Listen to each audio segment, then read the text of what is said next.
Welcome everyone, one and all, to my reaction to Season 1, Episode 7 of Fellow Travelers, White Knight. So, last time we sort of picked up where Hawk and Tim had left off, and it had been quite a few years since they had seen each other, but feelings were obviously still there. However, there had definitely been some changes within the two of them in that time. Obviously, Tim had become a lot more repressed, he had become a lot more shameful of his identity, which was really sad to see, and Hawk had very much leaned into becoming a family man, and it was just intriguing to see the differences that we had compared to the previous episode where we left them off in the height of them still being together, you know? But yeah, last episode as a whole was definitely one of my favorites, if not my favorite, just because of the topics that we explored and Tim helping Hawk's son through some stuff, which, bless his heart, his son is definitely struggling in the world. I hope he is able to find some way to help him express himself, because he seems to be someone who feels quite deeply but doesn't really know how to get it out, you know? So bless him. But we did have an issue with last episode's reaction. I wasn't able to get my outro in because my camera stopped recording and I did not realize, so it was very frustrating, but that did mean that we didn't get to, well, I answered question time, but we obviously didn't get to discuss it on camera. So I will go back and have a look at that question right now, and we can have a little talk about it here. Right, so the question reads, when Jackson said, "Dad, I think there is something wrong with me," what do you think he was referring to? Maybe sexuality, mental health, or something else entirely? I'm on two fronts. I'm thinking either sexuality or mental health. I think sexuality would be the more interesting one to go down, only because we may see...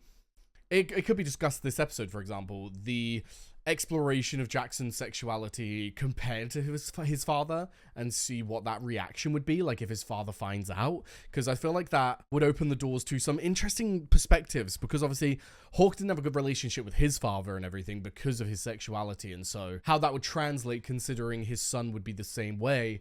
I just feel like that could be really cool to explore, but it could equally be mental health. Like, if we're thinking of the time, someone did put in the comments a breakdown of the time period, which was so helpful, thank you, but let's get that up right now. Yeah, so in the time when Hawk's children were like a bit more grown up, and that was where we were exploring with Jackson, was 1968. So we were in the late 60s, which I don't think it took until until the last few years, really, the last decade, for mental health to be taken quite seriously and actually dealt with by people, you know, and not be so shameful, not be this thing that's like so taboo you don't even talk about it and you just trudge through life dealing with it. It's like, no, you can seek help and there is no shame in that, and therapy has become so much more common in that time as well, you know? So if you think back to like the late 60s, my God, that would be such a hard thing to deal with because no one talked about it, no one knew any methods to help themselves or help other people, and so you kind of just got on with life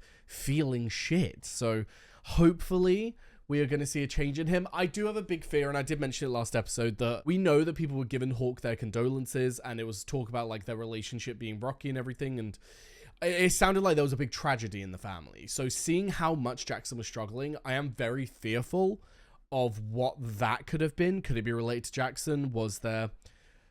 I don't want to say it, but you know what I'm getting at. I hope Jackson's okay within his own mind and we're not going to go down that route, but I wouldn't be surprised if he's struggling that much either way with sexuality or mental health, considering he was a kid in the late 60s. Like, that couldn't have been easy, you know? But yes, anyway, with that said, let's hope for the best.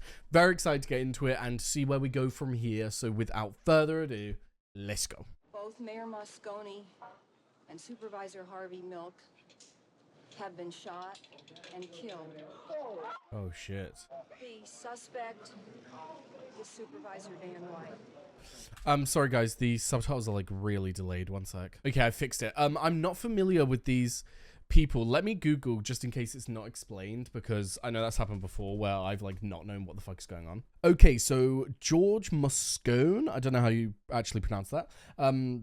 He was an American politician. He was a senator for California, and he seemed to be an advocate of civil progressivism, where he was very like pro-gay rights. He was pro-African Americans and Asian Americans being represented in, I was about to say Parliament, but in Congress and all of that, in the City Hall of San Francisco. So he seemed to be a very good guy, which is very sad as to the fact that he was assassinated.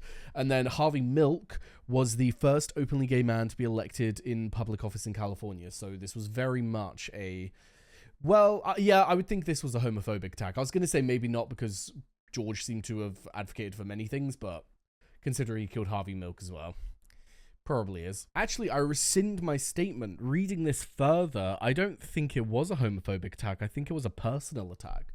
I think it was killing them due to, like, them basically...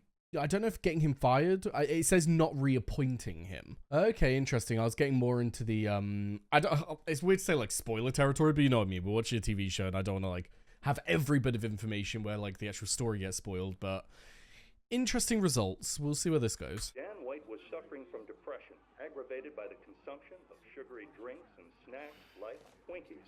Aggravated by the consumption. That is so interesting. What? That makes no sense, in my opinion. Maybe it does. I don't know. Would they let me kill someone because I ate too much sugar? Oh, is that Tim? I owe my parents a visit. Fire Island's a ferry ride away. If White gets off, Fire the city's Island? going to explode. Ain't Fire Island the place that loads of gay people go to? I've only ever heard about it in media, and it sounds as though it's a place where a lot of gay people go on holiday and thereby are around each other. You know what I mean? It's been through a tragedy. Well, the tragedy is you holding on to him. Like you hold on to Marcus? Oh, At least shit. Marcus and I sleep in the same bed most of the time. Oh.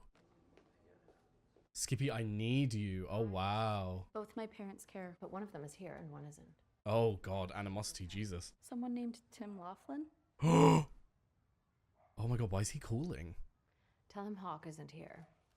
I think he's calling. Yeah, I was going to say, I think he's calling to speak to you, love. He knows Hawk isn't there. Before we get into this, just a couple of things to discuss, because obviously we had a few mentions there. So, tragedy, struggling. He's not there.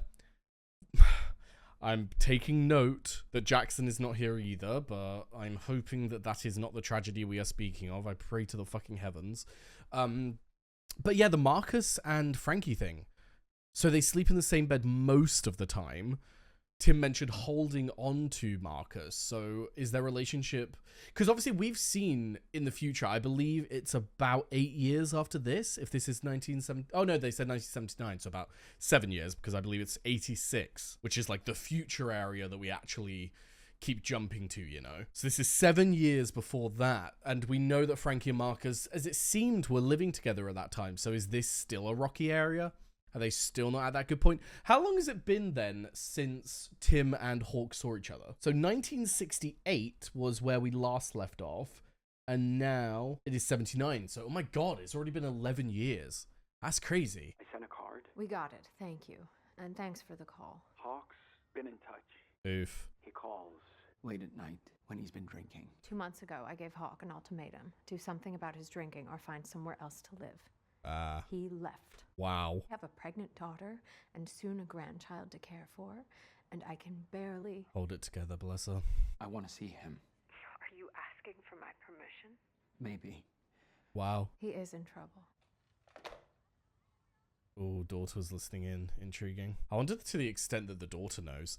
But yeah, bless Tim. He is just trying to look out for Hawk. He is just trying to... It's one of those things, isn't it? It's like Tim doesn't really want to see Hawk in the sense that he doesn't want to bring up all of those feelings and everything, but he does care about him, so he wants him to be good. He wants Hawk to actually be in a good place.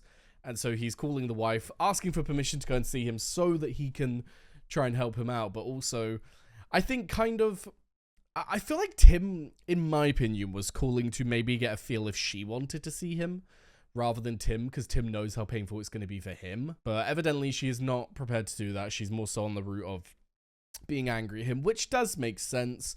Obviously, if you give your partner an ultimatum of, our daughter's pregnant, we need to like focus on that right now. We need to try and be together for her. And yet you're out here drinking all night and everything, and you're causing so many issues. Here's the ultimatum, stop drinking or get out. And then he just leaves. Like, I would understand why she would be pissed and upset about that, because not only is that on its base level painful, but then also all of the issues with their relationship beforehand, to then have him just leave her, to abandon her, like, fucking hell.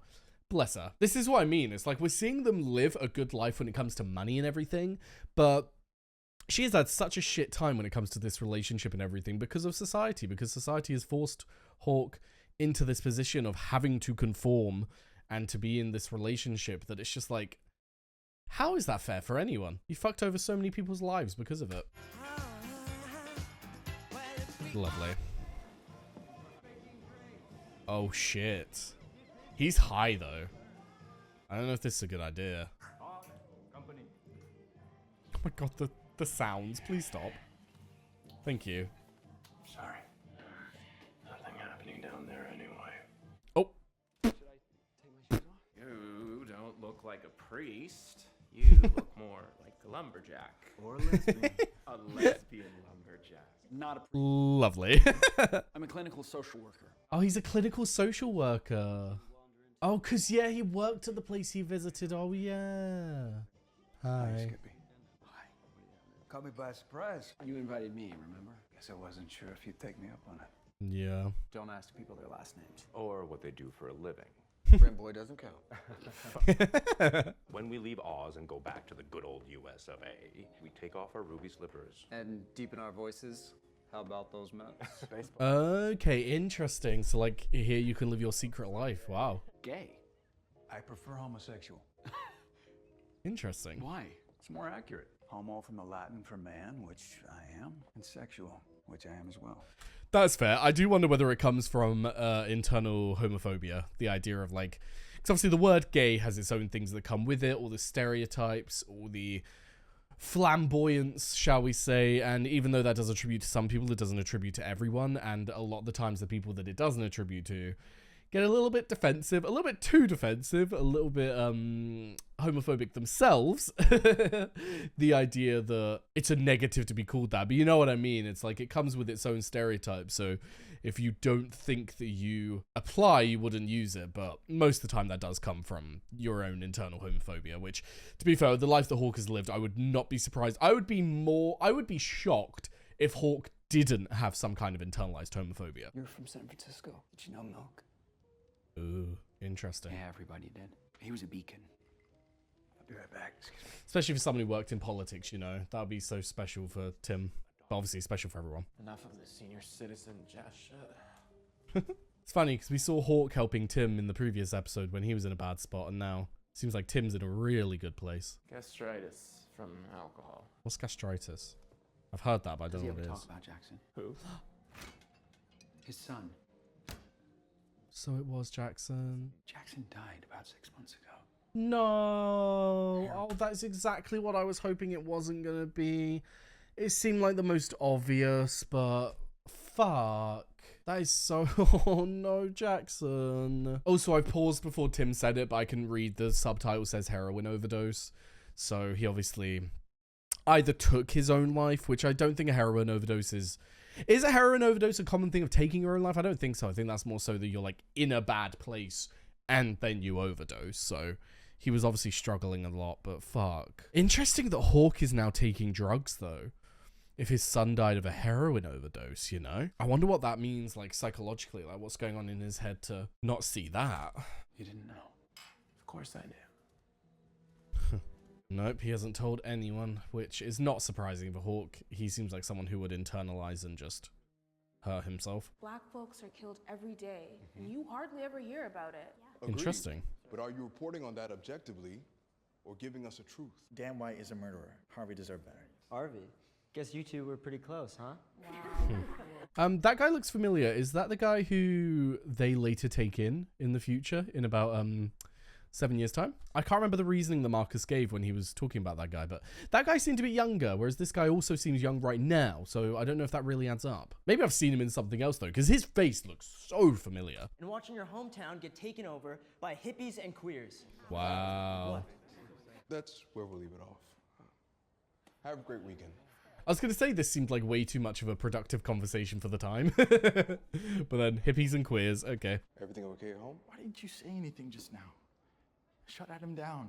I need that paper on Monday. Marcus has never been the guy to... You're unmarried in San Francisco? I'm sorry, but this conversation is inappropriate. Ooh. You looked away. Hey, you didn't answer my question about home. It's an interesting point to bring up. I think it's something that could be brought up for many different issues in life, many different minority groups who are still struggling in society. You know, the idea that when someone is before you and someone is actively against your people, is actively against you, and you don't say anything because you're content living your quiet life and you're happy in your quiet life, is that a bad thing? Are you like basically making the problem worse by not speaking out. And it's a fair argument. I don't quite know where I stand. I think I more lean on the side of you should speak out, but if I'm looking at Marcus's position, I don't think, but it is selfish. I was going to say, if you're looking at Marcus's position, I don't think it's selfish to not speak out on those things in case it could get him fired or something. But like in San Francisco and everything, could he be fired for that at the time? Could he be fired for them finding out his sexuality or anything? Like maybe that boy would go home, tell his parents, they would lobby in the get Marcus fired. You know what I mean? But I'm not sure. I'm not sure of the exact like year and the exact attitudes of the time. So even then, say he could be fired for that. Is that then different?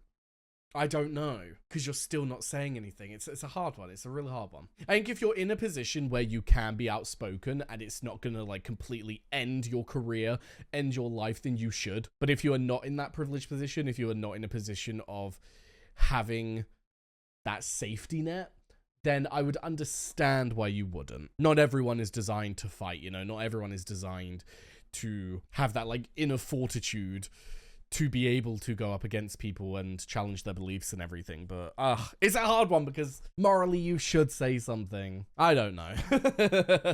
I could go back and forth on both all day.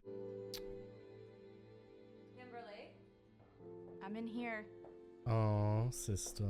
Hi. Bless. Can imagine what it would be like to lose a sibling like that. Who's Tim Laughlin? You've been quiet ever since he called. And I've never Interesting. seen Are you we going to drink have a in little the daytime. talk? I guess I've picked up some of your father's bad habits. Luckily, deserting my family isn't one of them. Jackson mentioned a man. Apparently he stayed at our cabin in the country. Was it him? I don't remember. Yes, you do. Do you have any idea what it takes for me to get out of bed in the morning and just walk to the shower? I know.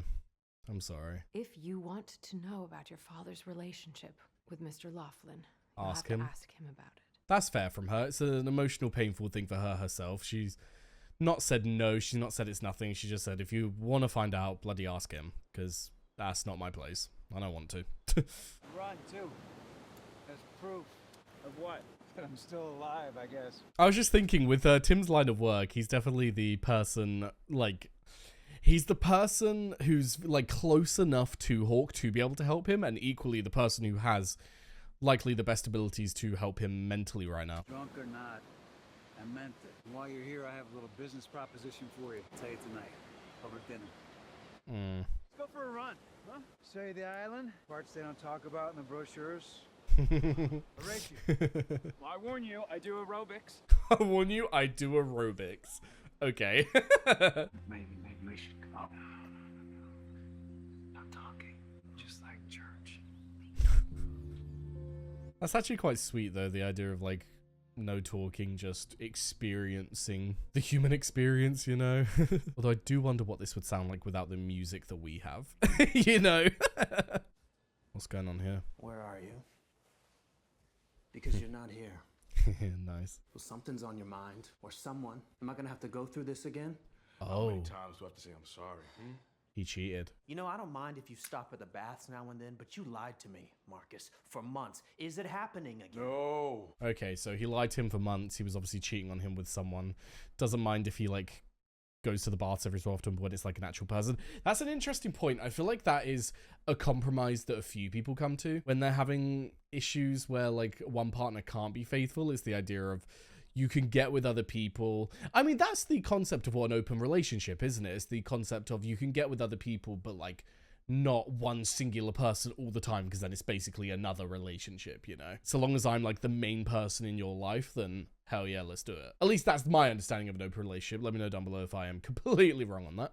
But, yeah, I think it's a fair thing, because when you think about it from the point of view of a relationship, it's like, the point is that you've got your person. You've got your person that you come home to every night. And if they have, like, sexual urges that they need to get out elsewhere, then by all means go ahead. But so long as I am the only person that you are coming home to at night, then we are Gucci. But yeah, it is interesting because Marcus has never been the person to speak out on things, as we were discussing at the school and everything, but Frankie is. Frankie is like the polar opposite in that regard. Frankie is unapologetically Frankie. So I hope that Frankie might be that, like, shining light in this conversation here, if he mentions that he's thinking about a student to help the guy, especially considering the field of work that Frankie's in. I let it happen, and I feel like shit, and that's why my dick can't get hard for you right now, okay? And I think he's homeless on top of it. Well, why didn't you help him? To keep my job. Yeah. You went from slinging drinks in gay bars to hanging out hugs in the Castro. I live and work in the real world. Do you know? Wow. I added 4 more names to our suicide watch list. That's not real enough for you. 2 white men get shot and the whole world stops. Excuse me. I have to suck it up and fight for respect every day. Like I have to fight for respect in my own home? Wow. Good point. What do you want from me? That's a good question. Very fair. Let me know when you have an answer. At this point, Frankie, genuinely, I don't know why you put up with this man. Like, his attitudes are not it. Like, the whole attitude towards Frankie's jobs and the life that he has led, like, come on now. You could not try and sit here and say that those were not real life jobs. Those weren't in the real world. Like, that is so fucked up to discredit him and put him down like that. Like, go fuck yourself on that one. But then also, I do understand the argument. Like, it is a fair argument that 2 white guys die and the whole world stops compared to the fact that black people die every day. It's like, it is a fair point that there is obvious racism in society and there is obvious lack of care when it comes to POC people dying compared to a white person dying. But I feel like in this situation, it's very specific to the fact that it was the first gay senator. Oh, not necessarily gay senator. The first, what was his actual title? I still have the page up. The first openly gay man to be elected to public office in California. It's like, that's a very specific part of this conversation. It's a gay man who was actually making change, who was actually like supporting the community in the Congress and actually trying to get laws changed and everything. The fact that he was then taken out, like, that is a very important part of this, and that is a very painful part of this, which is why, for instance, 4 people have been added to the suicide watch list, because people are fucking scared. They're terrified, you know? The world is already hard enough to live in. To have someone so public be so publicly murdered, it's like, Jesus Christ. Completely out of the closet. Oh. Even to my family. So that's why his sister knows, okay. I'm sure my mother prays every day for my eternal soul. But I'm happy. That's the most important thing, Tim. What about you? You can even tell, like, the actor's doing an impeccable job of showing where Tim is in his life right now. I'm no good for them. I ruined Kimberly's baby shower. I was drunk and I knocked. So it's more from a place of shame that he's not going back, okay. The way she looked at me, I was always her hero. Wow. That's gotta be hard. We missed so much. We don't have to keep missing it. We know this doesn't work out, though. Not just that, but we know that they're in a bad place in 7 years. So what? Oh. What does Arthur do? Don't laugh. He's gonna laugh. Promise? He's a poet. You're laughing at him. You're laughing. No. How does a poet make money? Like, genuinely, I'm asking. Because, like, thinking about it, like, how? I want to put the deed in your name. Huh? We could meet up a few times a year. Make up for lost time. That won't work for Tim. Oh my God, you want to hide this house from them? Because it's on Gay Fire Island. Oh my God. Talk to Lucy. Skippy, I need you. Did you talk what to you want my is my wife? signature on a piece of paper to protect your secrets. And when are we going to talk about Jackson? No, you don't. You don't. He doesn't judge me. I don't. You are nothing but judgment. He's not judgment. I'm sure you don't want to come, considering what a fucking self-righteous bore you've turned into. Okay, not surprised that he reacted that way, especially considering the topic of his son was brought up. He's got a lot of internalized feelings right now that he's not dealing with one bit, and so they are just bottling up and coming out in rage, which, not surprising at all. But it is sad, you know, to look at him in this state. It's like if I was in Tim's position, I wouldn't even feel offended. I wouldn't even feel like he's attacking me. I'd just be looking at him thinking, my God, bless you. Like, all of the pain you're going through, I can't even comprehend. But on the topic of Tim and what was said when it comes to judgment and that, judgment is one of those things that I feel like it's up to personal... It's like personal feelings as to whether someone is being judgmental or just trying to help. I think that Tim wasn't being judgmental. I think there was a tiny bit of judgmental, only in the form of looking at the negatives of Hawk's life and calling them out, because I think sometimes people do just need to be called out on their shit to, like, actually face that it's a negative. But I think that the whole reason Tim's here is to try and help. The whole reason Tim's here is to point out these negative things in Hawk's life, to then try and help and change them. I don't think he's here to just stand there and idly judge him and not do anything to help. But Hawk just isn't one of those people who can accept help like that. I am just curious as to why he called Tim here in the first place then. Was it just to sign his name over? Was that it? Was that all he wanted? Or did he actually want him there to, like, as he said, make up for lost time? Or is this him subconsciously asking for help, but he can't even within himself accept that that's what he was doing?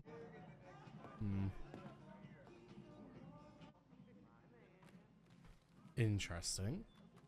Oh, he's secretly looking through because he felt a little bit threatened that Tim knew and he didn't. Is this him? Yep. The son? Back when Tim knew him, bless. Yeah. You didn't know about him, did you? The son, was he like Hawk? Up for Completely debate. different. Well, in some areas. And exactly the same. Yeah. Hiding himself. Yeah. I try to take care of him. I do the best I can. What are you doing, asshole?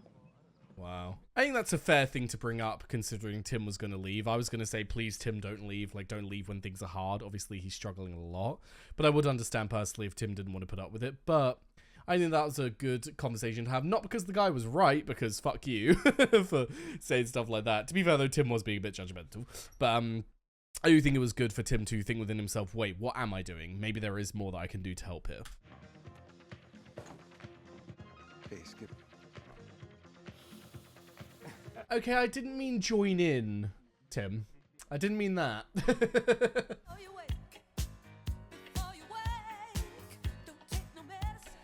To be fair, if he is here to help Hawk, it is probably good to get into Hawk's world and kind of like, not to look at this like logically, but I'm going to. It could be good to get into his world so that he can then come in and help him without Hawk realizing. They cast the daughter really well, by the way, because back there I couldn't tell if that was the mum or her. Oh, she's searching through his office for something. Okay. There you go. That's where the secret stuff will be hidden, love. Oh, so he put the letter from Tim in there. Okay. My thoughts with your family now and with Jackson eternally. His creative sensitivity shone so brightly. Perhaps he was too special for this world. Aww.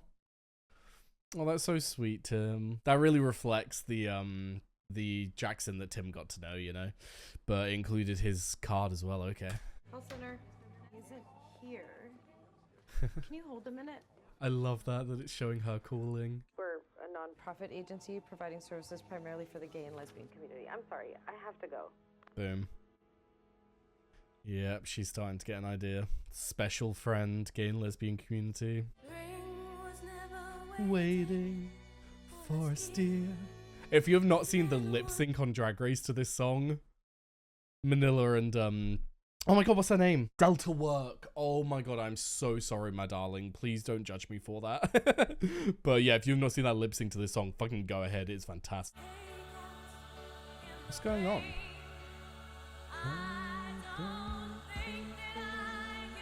They're all like sharing information. What is happening? Hawk's not here. Has something happened? Oh, is there a verdict on the guy in... Dan White was convicted of manslaughter. That's what you get for a hit and run. I saw what Dan White's bullets did. It wasn't manslaughter. It was murder. How long did he get? Turn around, no, your students there, turn around. What are you doing here? I came to walk you home. I'm going downtown with everybody else. Yeah, you can't do this, Marcus. Walk with him. Do you even look in the mirror when you shave? Because I have news for you. You are a big chocolate gay man. The students in the back watching. Everyone is meeting up at the Elephant Walk later, if you can find your balls by then. Fucking pop off Frankie, but it's hard because Marcus is right. The idea that who are the police gonna swing at first, but it's just such a fucking shame, isn't it? Like, the main reason, like, the main people who fought for gay rights, the main people who fought for queer rights and got us to the place that we were at were people of color. So the idea of not marching for something because, like, that's who the police are going to target first is fucking horrific. The capacity that human beings have to hate and to judge each other is fucking, it's stupid. But Frankie is definitely right here, Marcus. I know that it might be more dangerous, but you two have been doing this dance for a while. This idea of fighting each other based on your morality, based on what you think is right. And it's always going to be a point of contention in this relationship because Frankie is a fighter. Frankie is someone who is living a life unequivocally as Frankie, and he's not going to hide, whereas you seem very content with hiding. And I think until Marcus accepts that to be with Frankie, you got to be more than that, I just don't think this is going to work. Don't get messed up in this shit. They're not worth it. They're not worth it. It's like he only sees his blackness. He doesn't see his gayness. He doesn't see that side of himself. Where were you? You left me in the pub. Oh, shit. Craig said you went home with someone. That's a lie. I guess I made a mistake. Hey! I'm not surprised. God, please don't tell me they have a threesome. Please. Oh, God, here we go.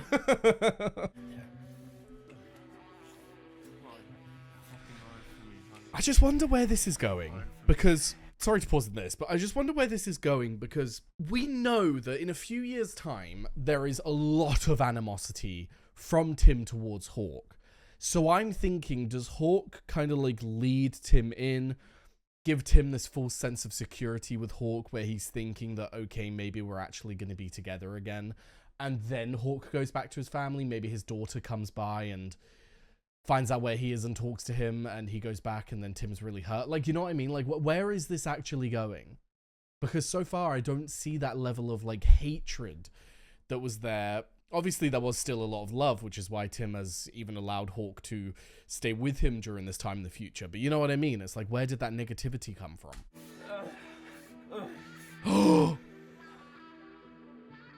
Oh, shit. I wanted to see it. No fucking. I will fucking kill you. Oh my God. Stop it. Son. Oh my God. My little boy. Oh, Hawk. He's dead. Oh God. Okay. Fuck. That's not where I saw that scene going. My boy's dead. Oh God. Give me, my boy's dead. Oh my God. Let me die. Please let me die.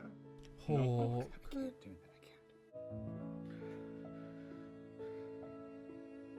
that. Bloody hell. Oh, that was a lot. Pigs out of the Castro!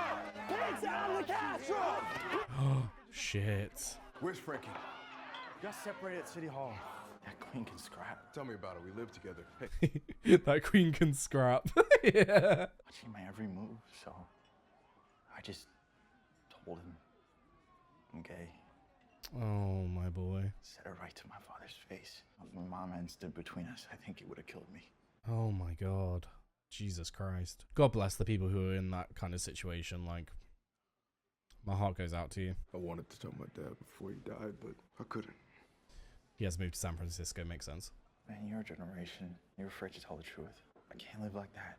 I love how you say your generation, you were afraid to tell the truth. I can't live like that, because even like when I was growing up, people were scared to say the truth. So the fact that he is having this feeling of I can't live like that, like go the fuck off. You know who you are, and you are not going to stand for people not accepting that, you know? Like, that is so fucking brave. I even get jealous of the people who nowadays grow up with, like, for instance, forms of media where being gay is like such a normal thing to see in a TV show and everything. Like, that's something that I get jealous about, and I'm only 24, you know? So I can't imagine being young in these times and having those same feelings, but having the feeling of, but fuck that, I'm gonna go against that. Like, major respect to everyone from those times. Do you have any idea how much fucking courage that takes?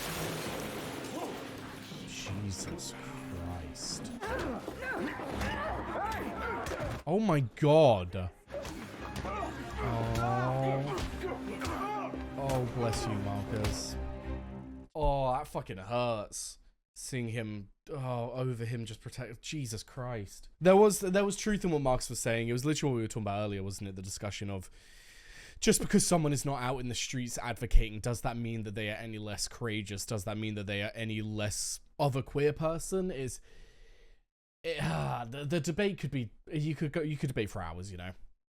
People would just have a differing opinion as to whether you should, whether you like have to advocate, whether you have to actually be a voice in the community, whether it's okay to just be living your life, because in that sense you are just being silent to the issues around you. I think personally that if you want to live a quiet life, go ahead, but if something happens before your very eyes that is unjust and you know it's unjust and you don't believe in it, if you don't stand up for that, that's where the problem does lie. So I did what women of my generation were taught to do. I closed my eyes to things I didn't want to see. Wow, we're actually having that talk. You and your father were so close. I always thought of Jackson as mine. Oh. Mom, if the baby's a boy, I'd like to name him Jack. Oh, stop. He stayed clean, get excited about his music, his writing, his future, and then he'd disappear again. Sorry, promising to stop. It must be so hard to watch your child go through that. He wouldn't touch alcohol. And you want to know why? Because of you. Because that's what I did. Yeah. And the thing he wanted most was not to be me. Wow. Okay, you lied. But you didn't lie about everything. Did you love it? So much. And that love was real. Hawk, you have to stop trying to kill yourself. Your family needs you. Wow, Tim. Don't you need me, Skippy? I have you. Oh, that hurts, doesn't it? Don't you need me, Skippy? It's like, well, with the fucking cards that they've been given in life and what they've had to do to survive and everything, they can't really have each other fully, which sucks. But he has got a wife. He has got a kid. He loves them.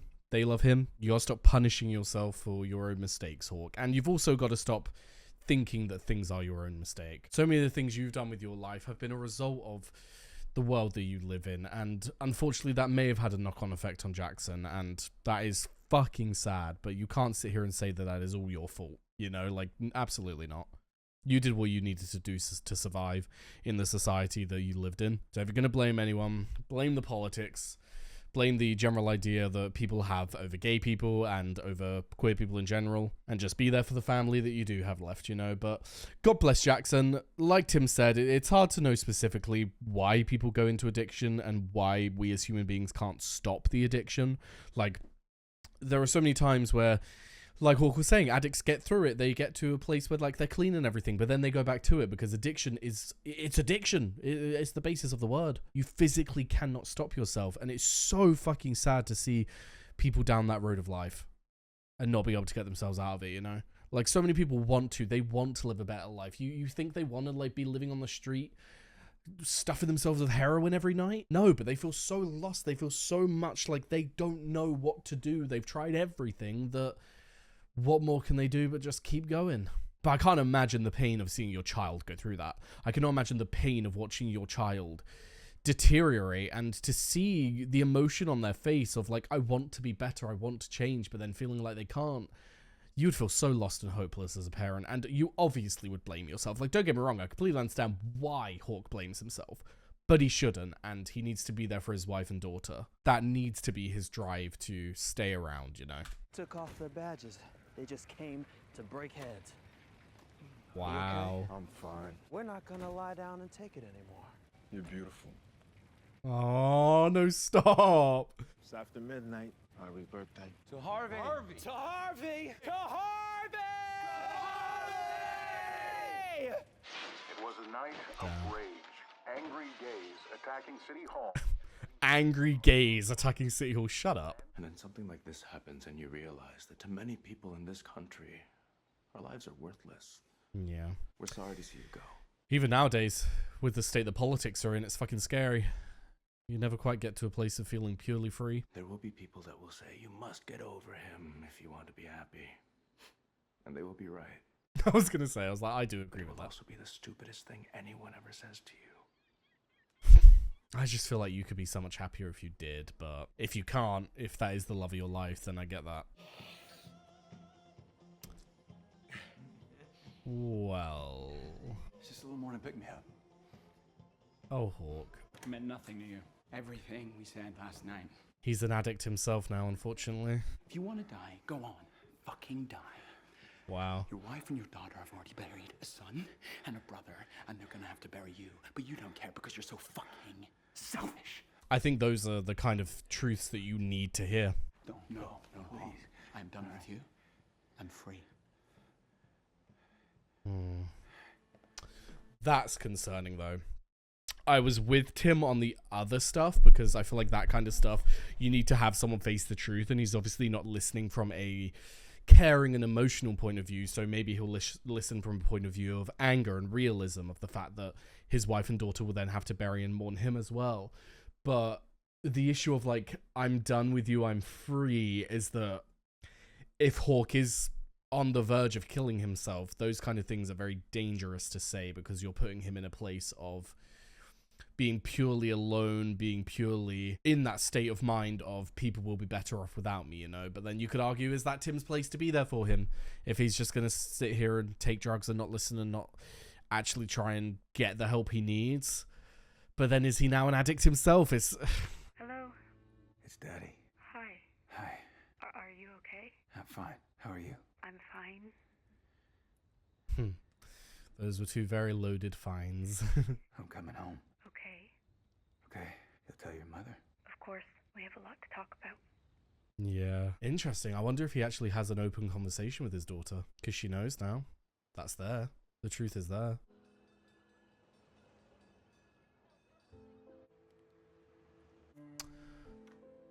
Oh my god, that is so sad. I was literally just thinking to myself, I was like, wait a minute, why are there so many different, like, funeral cards here? So many different, like, memorial things. And then I realized we're in the future. That's all the people who have died recently. My fucking god. Oh, it hurts when you see stuff like that, doesn't it? It's like, it's one thing, it's the same with anything in life, isn't it? It's like, well, it's one thing to talk about it, it's one thing to think about it, but to see it, to actually be faced with that, Jesus Christ. I'm afraid Tim has had another seizure. What do you mean? How bad is it? It was severe, but they were able to pull him out of it. He's in his room. Is he aware? Is he awake? Like, is he able to talk? Like, oh, it's horrible.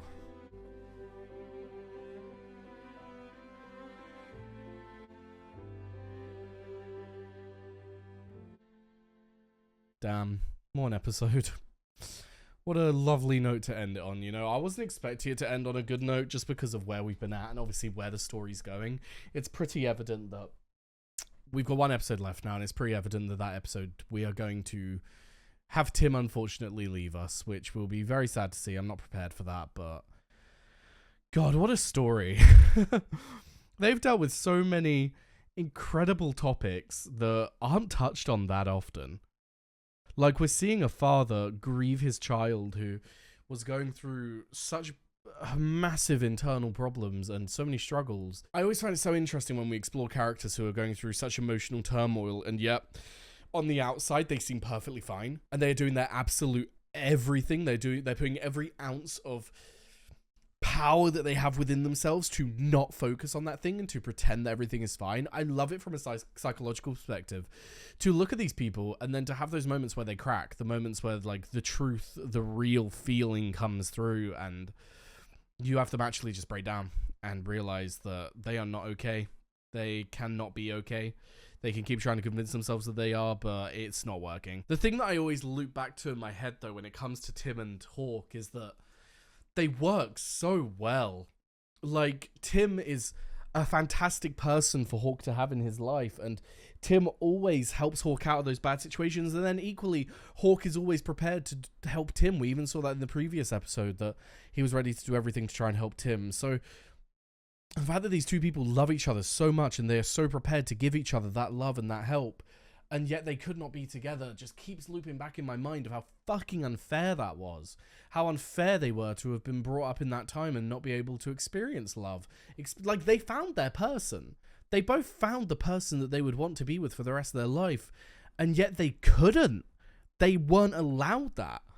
And that is so fucking annoying. It's so hurtful. Because all this talk of like, oh, you'll know you find the one when you see them, and oh God, love is the best thing in the world when you find your soulmate. It's like they found their soulmates, but then the universe didn't allow them to be together. It's like, go fuck yourselves. So frustrating. But in terms of the topics of the episode, obviously really sad that we're seeing like the community, like I said, come together in this moment and have such a sense of pride and such a sense of we're not going anywhere. We are going to now say fuck it and just live our authentic selves. knowing that the AIDS crisis is coming and that the community is going to be absolutely shattered and like beaten to a pulp, basically, with just how horrible of a time it is and how many people are dying. And I just always think back to, there was an interview I watched of this older man who said that his entire friend group back then, he was in his 30s and his entire friend group died. He was the last person of a group of like 6 or 7 to be living. And that is just, that's something that is so hard to picture, a community going through that in like an advanced Western country, you know, like it's America, and yet a community of people were being so tremendously let down and ignored, and so many people just died because of that what's the word? Negligence? Is that the word? Yeah. It's horrific to think about. But another thing I wanted to talk about, which I think has been an excellent part of this story, is that they haven't just focused on the queer experience, the gay experience. They've brought in the race experience as well. And not just that, but the combining of the two. We're seeing a character like Frankie who is unapologetic about both. Frankie knows that he is a black man, but he also knows that he is a gay man. And he has always lived with the knowledge that it's the world that's wrong, not him. And he's going to just keep living, keep being who he's going to be, and fuck anyone who tells him otherwise. But then you have a character like Marcus, who I think Marcus very much internalized the feeling of being a black man and completely ignored the feeling of being a gay man and kind of pushed that to the side. And it always was the fact that he was a black man that comes first, which is, I think it's a fair thing to feel, because you can hide that you're gay in society, but you can't hide that you're a black person. And racism, even in today's day and age, is still alive and going, but back then 10 times worse. And so the thought that that is the thing that he would focus on makes sense. I mean, it's probably the thing that he would struggle with on a daily basis compared to being gay, because on a daily basis, that is who he is, and people see that with their eyes and they judge immediately. And so it makes sense that the gay part of himself was the part that, when he's going through so much struggles with his race in society and how people treat him, if he can hide this other part that people would then get down on him even more for, why would he not? You know, so it's completely understandable where he's at, but it's interesting to explore that in comparison to Frankie. I think it's a great idea to have these two characters who are both great people, who both are just trying to live their lives, but have such different outlooks on their identities and what that means in society.